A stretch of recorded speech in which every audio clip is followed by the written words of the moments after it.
Alors bienvenue sur ma chaîne, moi c'est Afro Queen. Dans cette vidéo je vais te parler de 4 habitudes que j'ai prises depuis que je suis arrivée au Canada. Et notamment les 2 premières vont être très importantes et je pense que ce seront des habitudes que tu vas toi aussi adopter. La première habitude c'est comment gérer son argent. C'est quelque chose que malheureusement on ne nous apprend pas à l'école.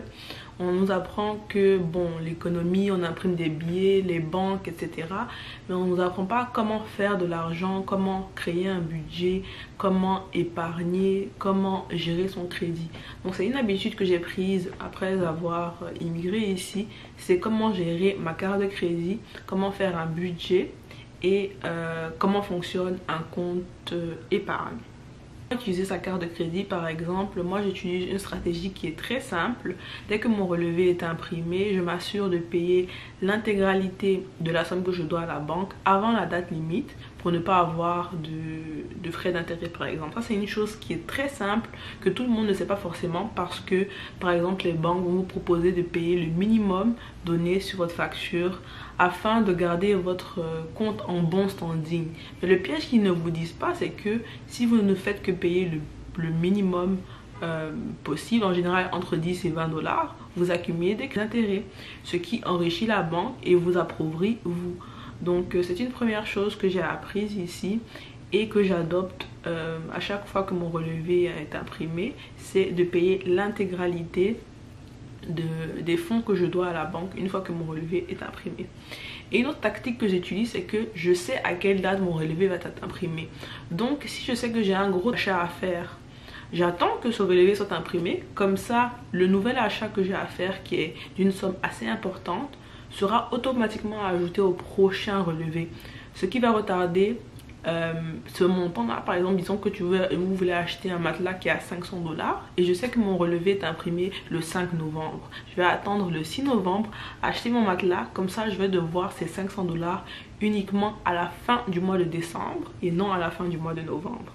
Ça, c'est une tactique que j'ai apprise moi-même ici en apprenant à utiliser ma carte de crédit par exemple. Une autre chose qui est très importante, c'est comment utiliser son compte d'épargne. Donc il y a une multitude de comptes d'épargne ici que vous pouvez ouvrir et en général ils sont gratuits. Mais ce que vous ne savez pas, c'est que il ne faut pas directement utiliser son compte d'épargne à la source. Ce que je veux dire, c'est que lorsque vous faites un achat, en général on va vous proposer compte chèque ou compte épargne. Et l'erreur que les gens peuvent faire, c'est d'utiliser directement compte épargne. Et en fait vous ne savez pas qu'il y a des frais additionnels qui sont chargés. En tout cas pour moi, ma banque c'est 5 dollars à chaque fois que je paie pour un achat directement de mon compte épargne. Donc ce que je fais, la stratégie que j'utilise, c'est que je transfère de l'argent de mon compte épargne à mon compte chèque afin d'éviter ce frais implicite de 5 dollars. Donc ça c'est quelque chose qu'on ne vous apprend pas par exemple à l'école et tout bêtement vous sauve de l'argent parce que imaginez-vous que vous utilisez à chaque fois que vous faites un achat à votre compte épargne, et bien vous allez perdre des dizaines et des centaines de dollars sans le savoir, alors qu'il y a une stratégie très simple pour contourner ce frais implicite. Une autre chose que je voulais mentionner par rapport à l'argent, c'est en général faire un budget. Encore une fois, c'est une chose qu'on ne vous apprend pas à l'école, mais c'est quelque chose de très important pour moi parce que lorsque vous avez un budget, vous avez des balises en fait, vous avez quelque chose de concret sur lequel vous pouvez vous baser et comparer à chaque mois vos dépenses en fait, parce que vous n'avez aucun budget, vous ne savez pas dans quoi vous dépensez plus, dans quoi vous dépensez moins.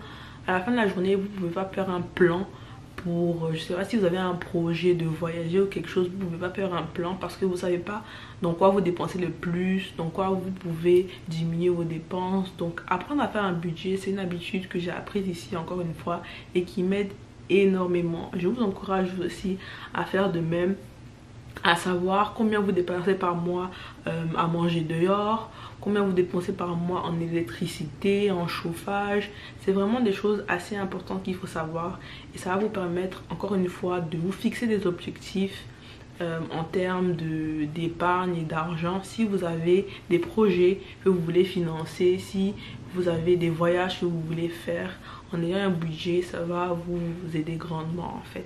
La deuxième habitude que j'ai prise en venant ici au Canada, c'est varier mon alimentation. Pourquoi j'ai dû apprendre à varier mon alimentation? Parce que ici en fait les produits venant de chez nous en Afrique sont importés.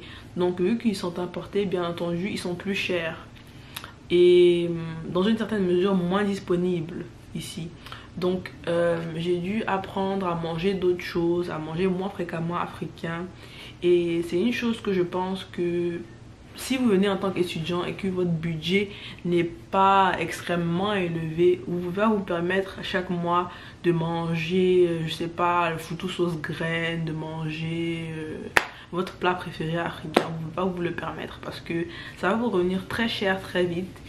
Et c'est juste une chose que moi je ne fais pas personnellement. Donc l'habitude que j'ai adoptée, c'est que eh bien lorsque je vois un produit, déjà de 1, j'essaie de comparer parmi tous les magasins africains où le produit que je cherche est le moins cher et j'achète mon produit dans ce magasin là.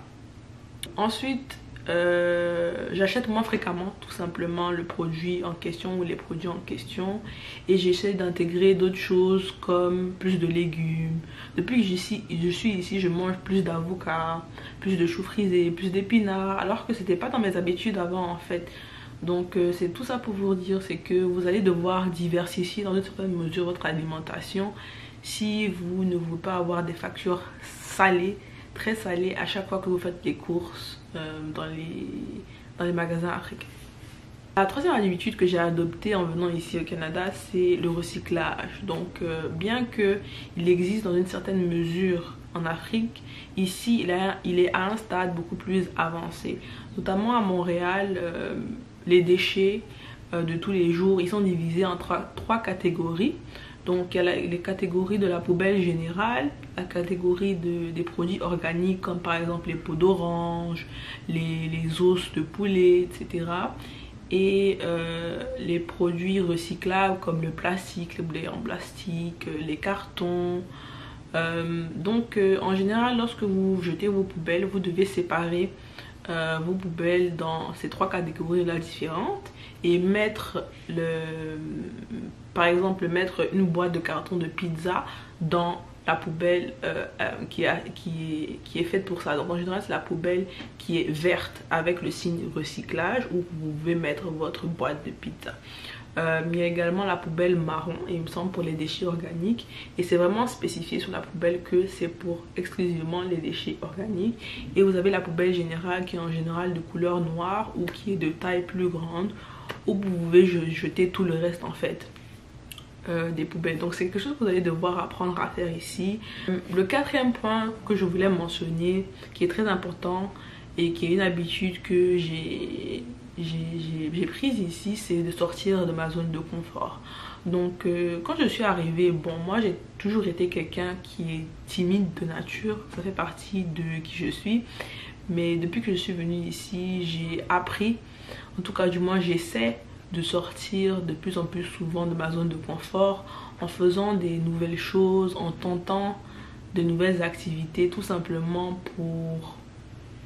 juste pour essayer et pour évoluer et grandir en tant que personne. En fait, par exemple, la chaîne sur laquelle je vous parle aujourd'hui, j'aurais jamais pensé à faire ça si j'étais restée dans mon pays d'origine.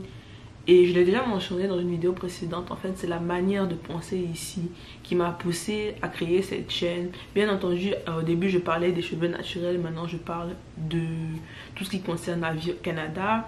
Mais tout simplement pour vous dire, si vous avez un projet, si vous avez une idée en tête, ne vous souciez pas nécessairement de la vie des autres, de comment vous allez être perçu par vos amis, par votre famille. Mais vraiment donnez-vous des objectifs, quelque chose que vous n'auriez jamais fait, quelque chose de positif bien entendu que vous n'auriez jamais fait. Et si ça ne fonctionne pas, c'est pas grave. Si ça fonctionne, en fait vous allez être fiers de vous et vous aurez accompli quelque chose dans votre vie tout simplement. Donc c'est important d'essayer du moins de sortir de sa zone de confort, et c'est une habitude que j'ai prise depuis que je suis venue au Canada. Alors c'est tout ce dont je voulais parler aujourd'hui. Je vous remercie d'avoir regardé la vidéo jusqu'à la fin. Si vous avez des commentaires, des suggestions, il y a toujours la zone en dessous de ma vidéo dédiée à cela, et on se verra dans une prochaine vidéo.